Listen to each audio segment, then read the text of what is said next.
Hey guys, what's going on? Welcome back to the channel. So we have some more news today about the Kenobi show, about the Obi-Wan show, and the boss, Deborah Chow, is interviewed about the show and talks about how Kenobi fits into the storyline and the things she had in mind when she was creating the show or directing the show.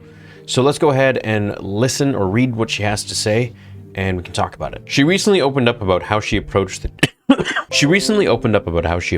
challenge without altering the events of the original movies, which, as you know, is something that many fans, including myself, are always curious of and mindful of whenever a new show comes to exist in the Star Wars timeline. You know, are they respectful of what came before?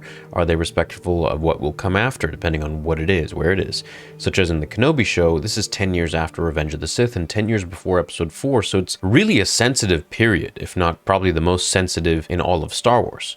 Because, you know, the events of Revenge of the Sith has happened, and now the entire galaxy is under the control of the Galactic Empire, and we're about to enter Episode 4, which will then start us off with Luke and Leia and Han, and there's so much that's already cemented and rooted in the Star Wars lore and the timeline that there isn't really much you can change except in this period right here with these characters, which has to start and end in this time period. So it's kind of tricky in that sense, but it also does allow you a lot of flexibility for creating different story openings or closings or whatever it may be. So she says it was definitely something we were very mindful of, Chow explained to Entertainment Weekly. And for me, also taking on George Lucas's legacy, it's an honor to take these characters and to be able to tell a new story with them.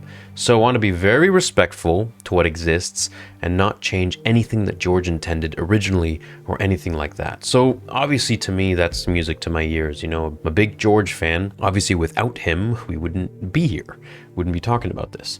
So the fact that she's very respectful of what came before and she's mindful of that and she's, you know, she's voicing that, which means that we can hold her accountable to it. It's a good thing. I feel like that's something you really want to hear when you're having a director take on such a huge project such as Obi-Wan Kenobi and having Darth Vader in it, which she goes on to talk about. So Chow went on to share that while some definitive links will be made in Obi-Wan's timeline, there will still be plenty left for fans to interpret how they see fit. Obviously, she says, there is room for interpretation here, and telling the story that they did have these 20 years, and obviously something happened in these 20 years, and that there are some things from our series where there's going to be a little bit more room for interpretation on. So this again is pretty cool because now we get to have something where it's not definitive.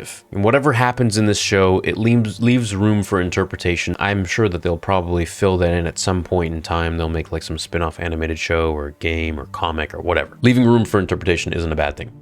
There's going to be different people that come into his life. One of those things I was trying to do with this series was to have the legacy and who is important in Obi-Wan's life. Vader, Anakin, and to also have some new characters, probably Reva. So it's going to be a mixture of the two, but I do think there are some surprises to come, I hope.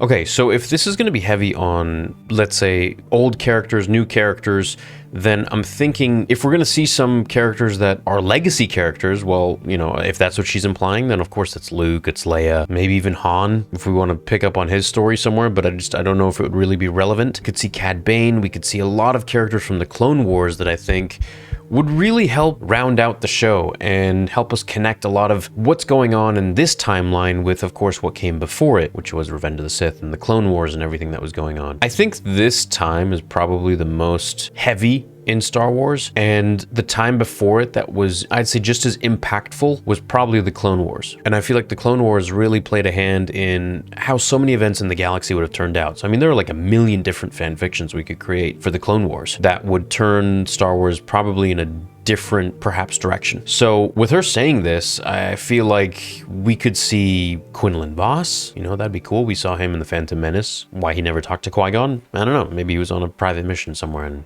we couldn't really learn what he was up to. We could see Jar Jar, we could see Watto, we could see Cal Kestis, of course, as mentioned, but not just the good guys, you know, the bad guys too. We could see Maul. We could see Cad Bane. We could see maybe some of Boba. I mean, how cool would that be if we see a little bit of Boba Fett 10 years after Revenge of the Sith? So at this point, he's going to be around the age I think Anakin was when we saw him in Revenge of the Sith. So I think he's going to be around the age of like 22 or something like that, in his 20s, early 20s. So for Boba, that could be interesting. We could see a young Boba Fett, and we could see him maybe learning from Cad Bane because that's something that happened in the comics. You know, Jango Fett helped Cad Bane, and he taught him, showed him the ropes a little bit, and Cad Bane returned the favor with Jango's son, Boba. So that's definitely a fun avenue that we could explore, perhaps them on some planet somewhere, and they come across what's going on. They're kind of like in the midst of it, and we maybe see them for a little bit. Cal Kestis, of course, you know, this is 5 years after Fallen Order. Perhaps he's on his own mission, and he's trying to find the surviving Jedi from Order 66, or he's trying to find surviving Force sensitives in the galaxy, or he's not doing that at all, and just staying on his path and doing his own thing. So the main thing I want to take away from this is that Deborah Chow is very cognizant of the fact that there was a story before this and after this that George Lucas created, and the fact that she's very mindful of it is really nice to hear, really nice to read. You know, I always find it kind of tricky when you come into Star Wars, you know, as some of these writers do. And it's one thing to want to tell the story the way you want to tell it, which is great. But I think what's really important is to always keep in mind what came before and what will come after. And the overall theme and outline that George not just had for the story, the overall story, but each individual character,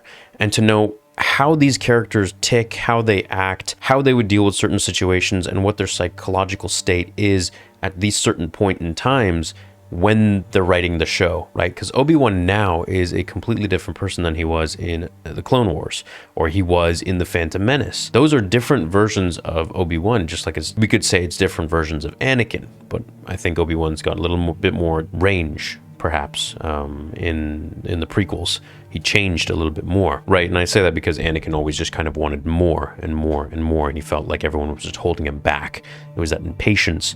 It was also that need to really push his limits, and he felt like he wasn't being allowed to really open up all the cylinders in his engine bay. So this for me is awesome news. I like the fact that she's keeping in mind George's legacy, and I'm very excited to see the show and to finally have a consensus on it at the end, and to know really what, you know, what are we left with? Is it truly staying respectful to George's legacy, or is it, you know, going off a different path so that they can create some more spin-off shows, which of course would be great, but, you know, we have to remember that George did have an intention when he created Star Wars beyond just making money. You know, this was his baby, this was his life, this was a story that he created and was inspired to continue. So I would like to see that really respectfully taken care of as we go forward. So I guess we'll see May 27th when we get 2 episodes, and I will be there with you guys, and I can't wait to share the moment with you. So let me know what you guys think about this. Are you happy about it, or do you want her to go on her own path and just not care what George created? Let me know. Love you guys. Thanks for watching this video and listening to my thoughts, and I will see you in the next one. Until then, remember, the Force will be with you always.